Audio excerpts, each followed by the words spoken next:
Good afternoon. We're here sa mga riders. Sir, anong name po ng club natin? ARRP, Apache RTR Riders of the Philippines. Ilan taon na po na-establish ang ating club? Actually, yung ARRP, nag-celebrate lang kami ng 1 year last December 27 last year. So, bali 1 year pa lang kami, mahigit ngayon. 1 year, 3 months, yung ganun. Sir, paano po nabuo ang ating club? Paano nga ba? Paano ba nabuo? Actually, ano lang ang nangyari, merong unang 3 members na nakakuha nga ng Apache na motor.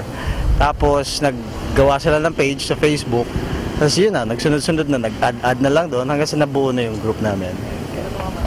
Ano pong riding tips ang pwede niyo pong ma-share sa amin? Riding tips. Una-una, identify mo kung anong klase ka bang rider. Kung racer ka o rider ka.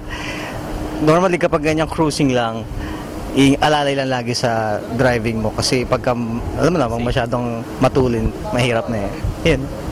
Sir, meron po ba kayong upcoming events or promotion na pwede niyo pong ma-share sa amin? Oo. Kailan yun?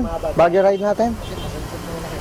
April 12 to 13 ang planning ride.